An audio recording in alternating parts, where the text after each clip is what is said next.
छत्तीसगढ़ की राजनीति में इन दिनों महाजेनको कोल परियोजना को लेकर जबरदस्त घमासान मचा हुआ है। रायगढ़ तमनार के मूड़ा गांव में जंगल कटाई का मामला सियासी तूफान का रूप ले चुका है। बीते दिनों कांग्रेस प्रदेश अध्यक्ष दीपक बैज मूड़ा गांव पहुंचे और वहां हो रही पेड़ों की कटाई का विरोध किया। इसके बाद खुद पूर्व मुख्यमंत्री भूपेश बघेल भी दर्जनों विधायक और सैकड़ों कांग्रेसी कार्यकर्ताओं के साथ मौके पर पहुंचे और वहां जोरदार विरोध दर्ज कराया। सबसे पहले हम आपको साफ कर दें कि ग्रैंड न्यूज किसी भी पेड़ की कटाई का समर्थन नहीं करता है। छत्तीसगढ़ ही नहीं बल्कि पूरे देश में इस समय महाजेनको कोल परियोजना के तहत हो रही पेड़ कटाई को लेकर राजनीति गरमाई है। ऐसे में हमारा कर्तव्य बनता है कि हम आपको सिर्फ और सिर्फ सच्चाई दिखाएं। दोनों ही दल कांग्रेस और बीजेपी एक दूसरे पर आरोप प्रत्यारोप कर रहे हैं।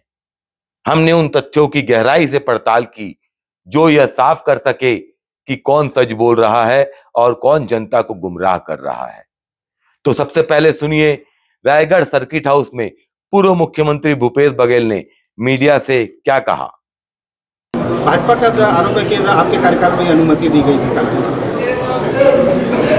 हास्यास्पद है। महाजेनको को अलॉट हुआ वो केंद्र सरकार ने किया है। वो कब किया?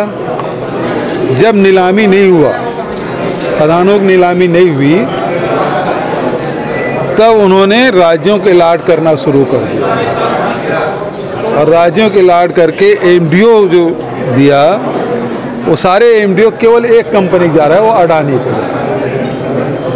हमारे शासनकाल में इनकी जो जन सुनवाई हो रही थी उसको हमने रुकवा दिया था।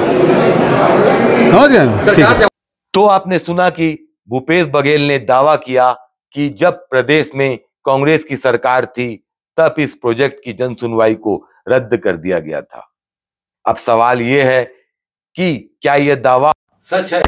आदिवासी क्षेत्र में जंगल काटने और कोल माइनिंग के मुद्दे को लेकर भाजपा को कटघरे में खड़ा करने वाले कांग्रेस नेताओं के दावे अब खुद सफेद झूठ साबित हो रहे हैं।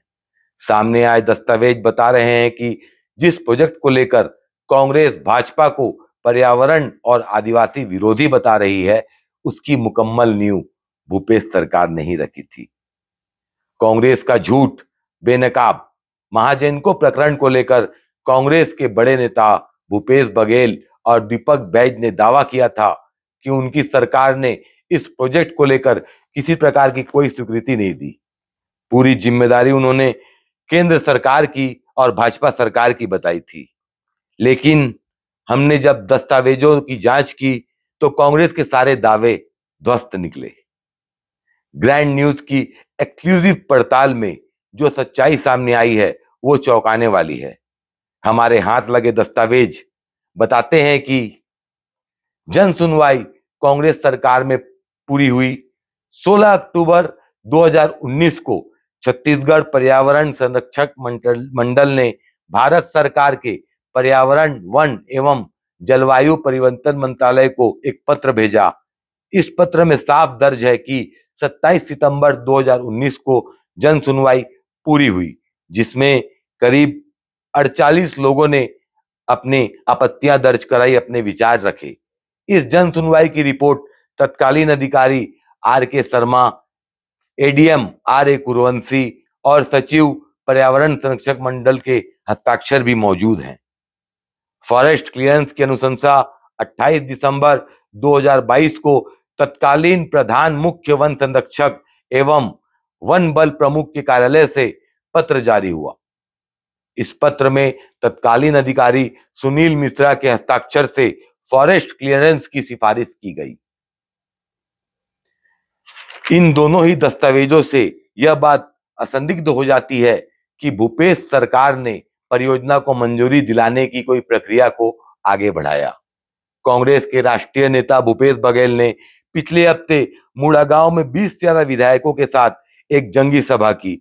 वहां उन्होंने दावा किया कि भूपेश सरकार ने जन सुनवाई रद्द कर दी थी, लेकिन सामने आए दस्तावेज इस दावों की पूरी तरह से धज्जियां उड़ा रहे हैं। राजनीतिक विशेषज्ञों की माने तो महाजनको विवाद में कांग्रेस का झूठ उजागर होने के बाद उसकी साख को काफी बड़ा झटका लग सकता है। महाजनको प्रकरण के बहाने भाजपा कांग्रेस पर हमले तेज कर सकती है। पार्टी नेता इसे आगामी चुनाव में बड़ा चुनावी हथियार बनाने की तैयारी में है। महाजनको को विवाद ने छत्तीसगढ़ की राजनीति को हिलाकर रख दिया है। कांग्रेस के झूठ की परतें दर बदर अब खुलने के बाद भाजपा को राजनीतिक बढ़त मिलती दिख रही है।